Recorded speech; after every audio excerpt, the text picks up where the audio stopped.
नमस्कार दोस्तों, बहुत बहुत स्वागत है आपका हमारे चैनल इजी टेक ट्यूटर में।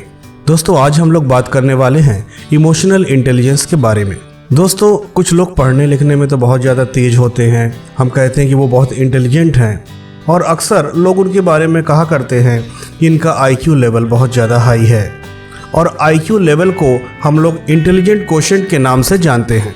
लेकिन दोस्तों जीवन में बहुत सारी ऐसी मोड़ होते हैं जिसमें हाई IQ वाले लोग यानी बहुत इंटेलिजेंट लोग भी असफल हो जाते हैं। जैसे कि हम अक्सर करके ये देखते हैं कि कोई बहुत बड़ा ऑफिसर है, बहुत सफल व्यक्ति है, बहुत सफल बिजनेसमैन है जो अपनी पर्सनल लाइफ में अक्सर फेल हो जाता है और उसकी मैरिड लाइफ कभी सक्सेसफुल नहीं होती या जीवन और क्षेत्रों में जैसे माता पिता, भाई बहन या मित्रों से उसके संबंध अच्छे नहीं हो पाते। तो ऐसा क्यों होता है दोस्तों?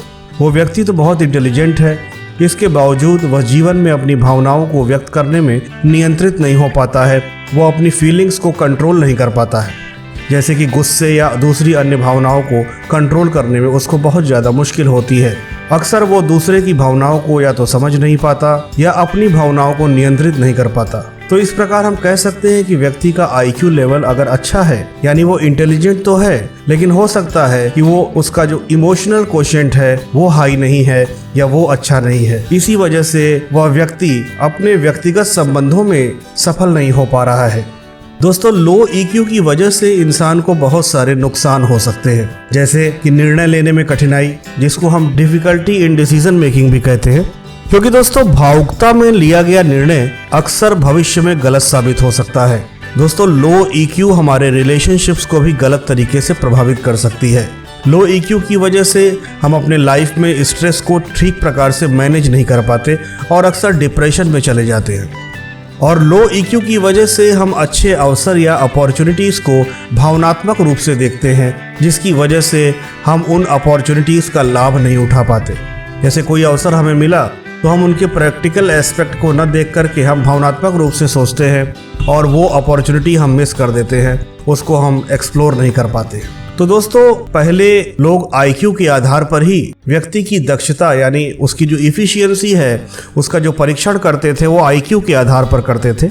लेकिन इसके बाद आजकल जो टर्म बहुत ज़्यादा पॉपुलर है वो EQ है और EQ का मतलब होता है इमोशनल कोशेंट, यानी इंटेलिजेंट होने के साथ साथ हमारा IQ लेवल अच्छा होने के साथ साथ हमारा इमोशनल कोशेंट भी अच्छा होना चाहिए, तभी हम जीवन में सफल हो सकते हैं। दोस्तों हाई EQ का सीधा संबंध स्वयं और दूसरे की भावनाओं को अच्छे प्रकार से व्यक्त करना है और दूसरे के इमोशन को सही प्रकार से समझना है और उस समय अपना राइट बिहेवियर दिखाना है, राइट बिहेवियर शो करना है। दोस्तों तो हम ये कह सकते हैं कि अगर किसी व्यक्ति का EQ हाई है तो इसका मतलब है कि उसका अपनी भावनाओं को सही समय पर सही तरीके से एक्सप्रेस करना उसको आता है और दूसरे की भावनाओं को भी वो अच्छी प्रकार से समझकर सही तरीके से अपना बिहेवियर दिखाता है, व्यवहार दिखाता है, जिससे वह जीवन के हर वक्त में सफल होता है।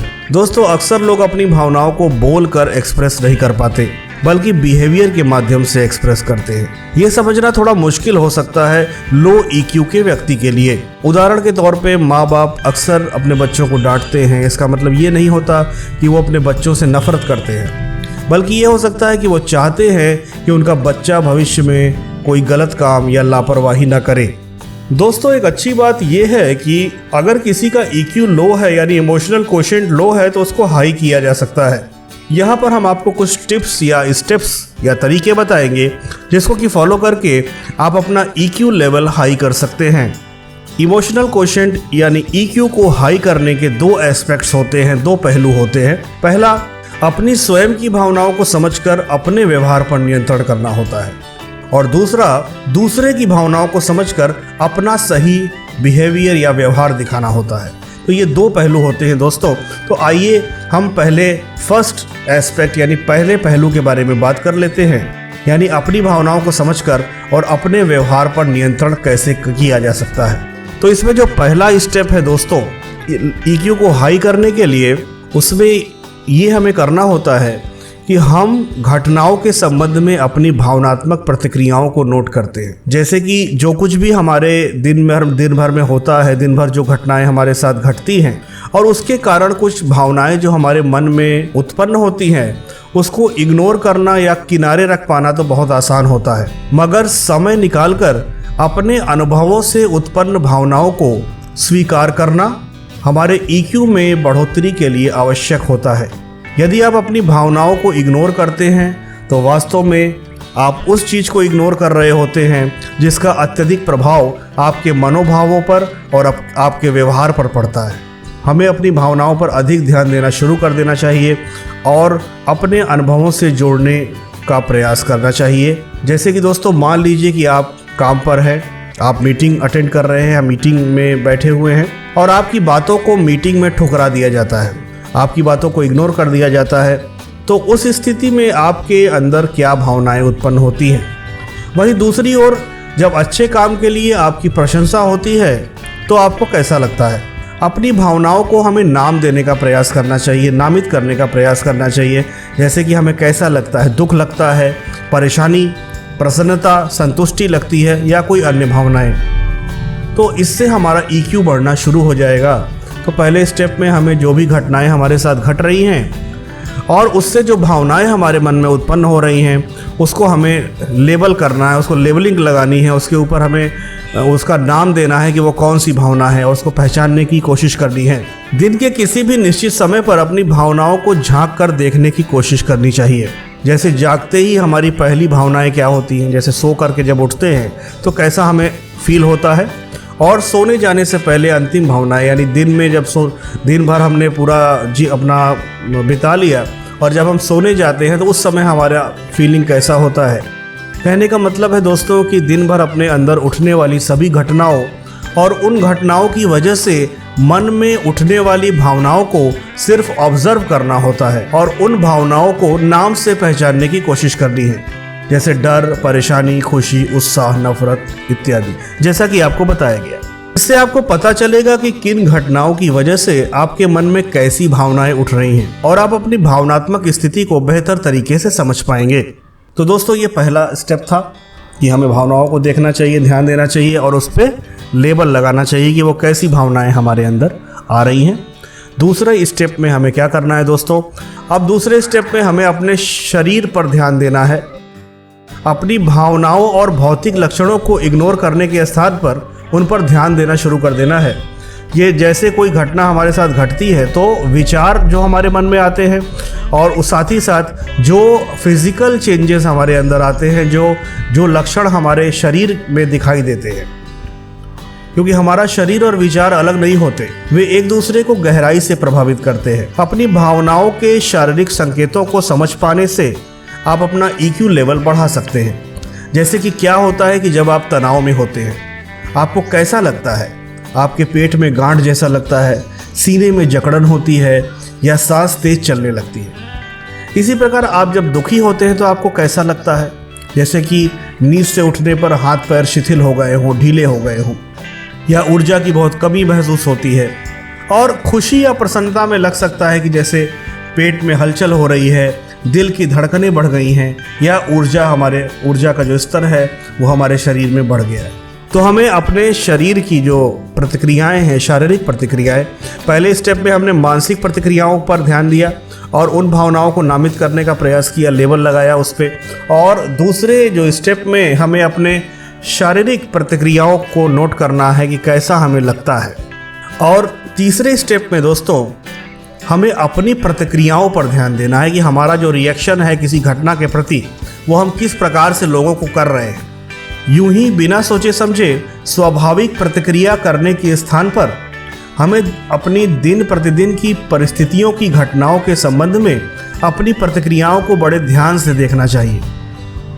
जितना अधिक आप अपने वर्तमान व्यवहार को समझ पाएंगे उतना ही अधिक आपका EQ होगा और जो भी आप जानते हैं उसका उपयोग आप भविष्य में अपने भविष्य के व्यवहार को बदलने के लिए लगा पाएंगे। उदाहरण के तौर पर आप ध्यान से अपनी प्रतिक्रियाओं को देखिए कि क्या आप परेशानी या असुरक्षित महसूस करने के कारण कभी कभी आप बातचीत से, लोगों के बीच बातचीत हो रही है, आप भी उसमें बैठे हैं, आप उससे अलग होने की कोशिश करते हैं, आप उससे अलग हो जाते हैं और स्वयं को परिस्थिति से अलग कर लेते हैं।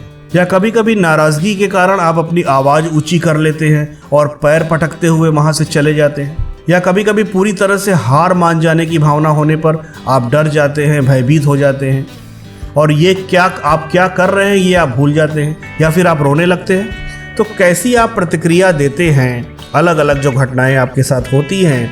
स्टेप नंबर 3 में आपको अपनी प्रतिक्रियाओं पर ध्यान देना है कि हमारी वर्तमान जो प्रतिक्रिया देने का जो पैटर्न है वो कैसा है। और सबसे बड़ी बात यह है दोस्तों कि हमें अपनी भावनाओं को, शारीरिक प्रतिक्रियाओं को या अपने बिहेवियर को सिर्फ ऑब्ज़र्व करना है। हमें ये जजमेंट नहीं करना कि ये प्रतिक्रियाएं जो हैं, ये जो भावनाएं हैं, ये सही हैं या गलत, उनका आकलन नहीं करना है।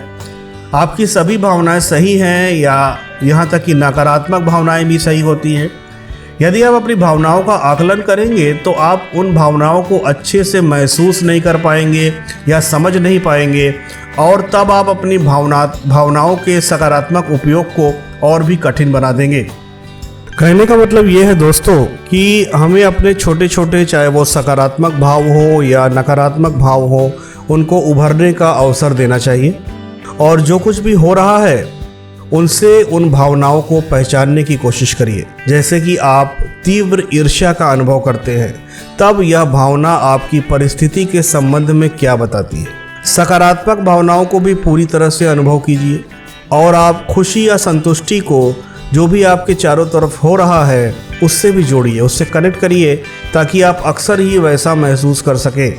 आप अच्छा कब महसूस करते हैं, तो आप कनेक्ट करिए उन परिस्थितियों को कि आप जब अच्छा महसूस नहीं करते तब भी आप अच्छा महसूस कर सकें। और चौथा स्टेप है दोस्तों कि हमें अपने भावनात्मक इतिहास में अपनी भावनाओं के पैटर्न पर ध्यान देना चाहिए। जब भी हमारे अंदर भावनाओं की जोरदार लहर उठती है, तब स्वयं से हमें पूछना चाहिए कि पिछली बार कब आपने ऐसा महसूस किया था और उसके पहले और उसके बाद में उस दौरान क्या हुआ था। जब आप अपने भावनाओं के पैटर्न को समझ लेते हैं, तब आपका नियंत्रण अपने व्यवहार पर बढ़ जाता है। देखिए कि पहले आपने वैसी ही परिस्थिति का सामना कैसे किया था और अगली बार आप कैसे उसका सामना करना चाहेंगे। अपनी भावनात्मक प्रतिक्रियाओं की आप दिन प्रतिदिन कैसा महसूस करते हैं, इसकी एक डायरी बनाइए, ताकि आप स्पष्ट रूप से देख सकें कि आपका एटीट्यूड किस प्रकार की प्रतिक्रिया करने का है। और अगला जो पॉइंट मैं डिस्कस करना चाहता हूँ आपसे दोस्तों, वो एम्पैथी का है। तो एम्पैथी क्या होती है, आइए इसको समझ लेते हैं। दोस्तों, यदि कोई व्यक्ति आपसे कुछ बोल रहा है और आप उसकी बात से सहमत नहीं है या आपको उनकी बात उस समय अच्छी नहीं लग रही है, तो आपको यह सोचना चाहिए कि यदि उस व्यक्ति की जगह उस समय आप होते तो आप कैसा व्यवहार करते। एम्पैथी का मतलब आप खुद को सामने वाले व्यक्ति के स्थान पर रखकर ये आपको सोचना होता है कि अगर मैं उस व्यक्ति की जगह होता तो मैं क्या बोलता या मैं क्या करता। इससे आप दूसरे व्यक्तियों के व्यवहार को बेहतर तरीके से समझ पाएंगे। इसके लिए आपको अपना थोड़ा सा जो स्वार्थ होता है या सेल्फिशनेस जिसको बोलते हैं, उसको थोड़ा साइड में रखना होगा और आप दूसरों के प्रति एम्पैथी रखेंगे तो भी आपका EQ लेवल धीरे धीरे हाई होने लगेगा। और यहाँ पर जो आखिरी स्टेप है दोस्तों, छठवां स्टेप, उसमें आप कैसा व्यवहार करेंगे, भविष्य में आप कैसा व्यवहार करेंगे, इसका अभ्यास हमें करना चाहिए। भविष्य में हमारी भावनाएं किसी घटना के संदर्भ में कैसी होनी चाहिए, इस पर तो आपका नियंत्रण नहीं होता है, लेकिन आप किसी परिस्थिति में किस प्रकार से व्यवहार करेंगे, इसके लिए आपको निरंतर अभ्यास करना चाहिए। ये सेल्फ इम्प्रूवमेंट या अपने EQ को हाई करने की दिशा में आपका एक महत्वपूर्ण कदम होगा। तो दोस्तों, आप अभ्यास करते रहिए। परिस्थितियां आपके सामने आए तो आप मॉडिफाइड बिहेवियर जैसा आपका होना चाहिए, उस तरह के व्यवहार को दिखाने का प्रयास कीजिए। तो दोस्तों, ये 6 स्टेप हमने डिस्कस किए अपने EQ को हाई करने के लिए, जिसमें पहले स्टेप में हमें अपनी भावनाओं को देखना है, ध्यान देना है और उनको नाम से पहचानने की कोशिश करनी है। दूसरे स्टेप में किसी घटनाओं के संदर्भ में जो भावनाएं उठ रही हैं, उससे हमारे फिजिकल क्या चेंजेस हो रहे हैं, शरीर में शारीरिक परिवर्तन क्या हो रहे हैं, उस पर ध्यान देना है। तीसरे स्टेप में हमें अपनी प्रतिक्रियाओं पर ध्यान देना है। और चौथे स्टेप में हमने आपको बताया कि हमें सिर्फ देखना है, ऑब्जर्व करना है, सही या गलत नहीं सोचना है। और अगले स्टेप में हमने बताया कि अपने भावनात्मक इतिहास या पैटर्न पर ध्यान देना है। कैसा लगने पर आप पहले कैसा महसूस करते थे और अब आपका जो एटीट्यूड चेंज हो रहा है उससे आप कैसा महसूस करते हैं। और अगले स्टेप में दोस्तों बताया गया कि इम्पैथी का मतलब क्या होता है कि अपने को दूसरे की जगह पे रख करके उसकी भावनात्मक स्थिति को बेहतर तरीके से समझने की कोशिश करना। और आखिरी स्टेप में ये बताया गया कि आप कैसा व्यवहार करेंगे इसका अभ्यास करिए। तो और अभ्यास करते करते आपका जो EQ लेवल है वो हाई हो जाएगा और आपका बिहेवियर भी लोगों के प्रति अच्छा हो जाएगा। तो दोस्तों मैं ये आशा करता हूँ कि मेरे इस वीडियो के माध्यम से आपकी भावनात्मक बुद्धिमत्ता या इमोशनल कोशेंट के बारे में जानकारी बढ़ी होगी और आप निश्चित तौर पे अपने इमोशनल कोशेंट EQ के लिए इस वीडियो में दिए गए सुझावों या टिप्स के द्वारा बढ़ाने का प्रयास करेंगे। दोस्तों ये वीडियो आपको कैसा लगा कमेंट करके हमें जरूर बताएं। हमारे साथ जुड़ने के लिए बहुत बहुत धन्यवाद। हमारे YouTube channel easy tech tutor के वीडियो सबसे पहले पाइए। वीडियोस के नीचे दिए गए लाइक, सब्सक्राइब और फिर बेल के बटन को दबाइए।